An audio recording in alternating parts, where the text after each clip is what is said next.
Good evening, everyone. What's up? Just ate a satisfying meal and topped it off with a measly dessert. This is Mr. Hata speaking. Previously, I did 2 rants with Zack Attack 1001, and I've also done the other parts to top 45 worst SpongeBob episodes, second edition. Today is the 17th part to the top 45 worst SpongeBob episodes, second edition. We are in the top 5, and we have left off at number 4. I'm sorry that there have been so many of these parts, but there's just so much to talk about, and no one would like it if they were all into one video, because they would probably get bored of it quite quick. So, let's begin with number 4, shall we? Number 4 is Fiasco from season 8 or 9, April 2012. Patrick smells something and is told to go to the Krusty Krab by none other than Mr. Krabs. Mr. Krabs wants a gimmick to attract people. SpongeBob wants a good idea but has to book Squidward and has to think super hard. A man makes a work of art with mustard and ketchup.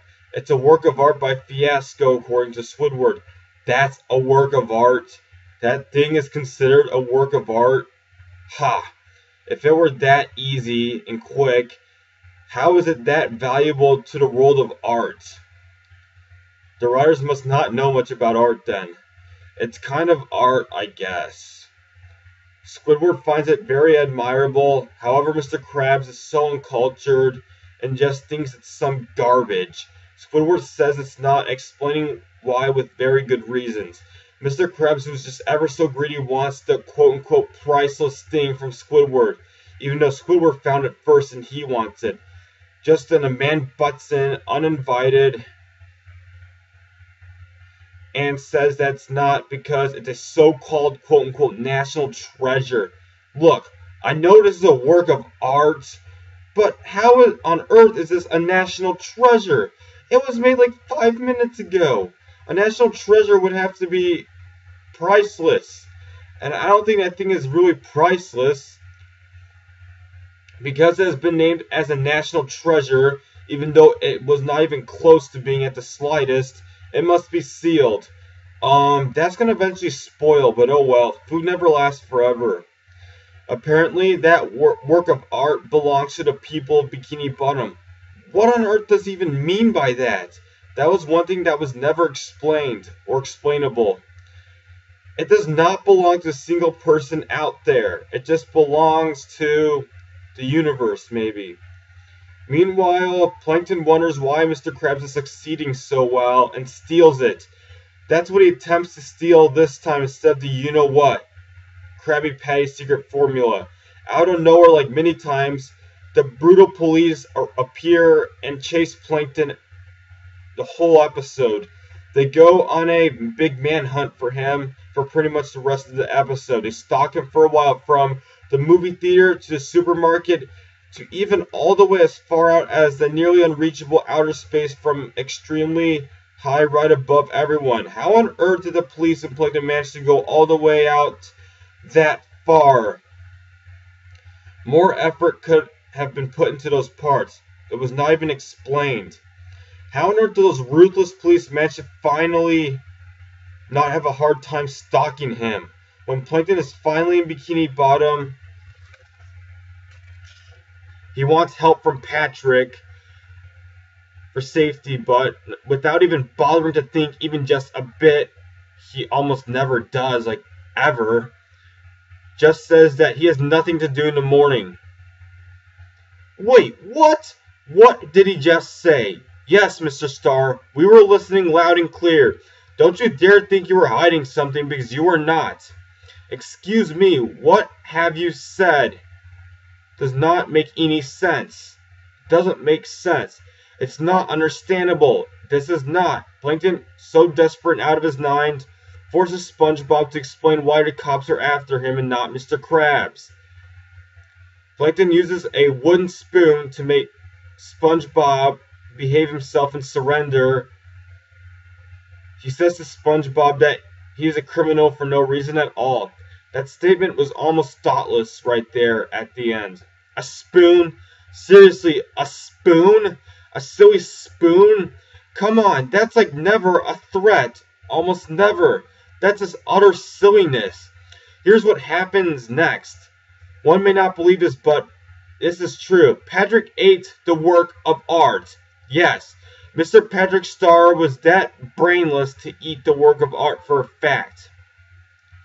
What? Patrick Star, you obese? Wada! How dare you do such a thing?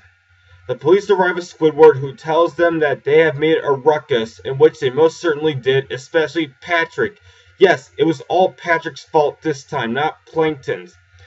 Squidward and Plankton are arrested. Whoa, what the? Squidward? Why him?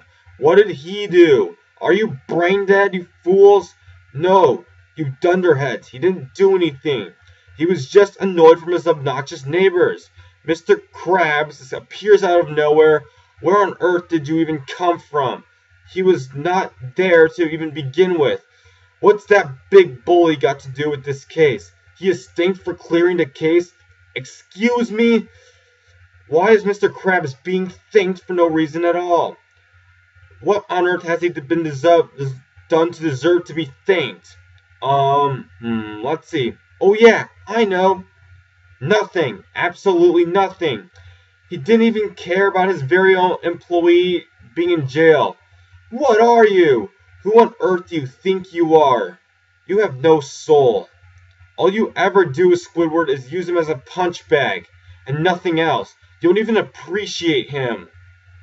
You don't even appreciate SpongeBob. Mr. Krabs' moneymaker, SpongeBob, has an idea that just might work. It makes money and is an art show. With the fiasco, Mr. Krabs charges his customers a lot of money to see it, and Patrick loves it. The show is from the work of art being in his stomach and is done by an X-ray. That's how it's showed to the public. The artist breaks his art and won't paint again, which I don't know why. Why would he even say such a silly thing? Was that for funniness? The episode ends with Squidward asking for a phone call in prison. Don't I get a phone call? This episode will want to make you blow up. It was that abysmal.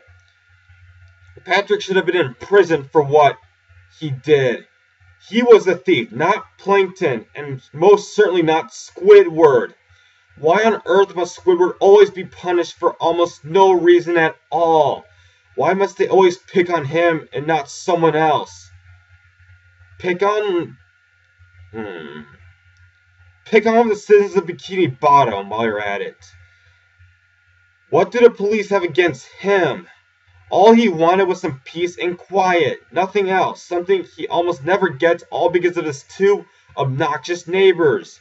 How on earth does Patrick manage to get scot-free almost all the time? He ate that so-called priceless work of art. Man, these police are so unlikable. All they ever do is arrest people in the whole SpongeBob series. This is indeed sickening and inhumane, even though I'm copying the words from Krabby Chronicle that old fat lady said. Why did Plankton and Squidward get arrested if Patrick ate the thing? As for Mr. Krabs, who is no better than them, he was nothing but a heartless jerk during this entire episode. All he cared about was his good old precious money, and didn't even care about Squidward, even though he forced Mr. Krabs to keep the thing. Without Squidward, he wouldn't even have any of the profits that he had in this episode. The only reason for keeping SpongeBob was to make money. That's why SpongeBob didn't go to jail. If SpongeBob was like everyone else, Mr. Krabs wouldn't have given a darn toot about him. Mr. Krabs didn't deserve all the profits that he got. Now, we have finally made it to the top 3.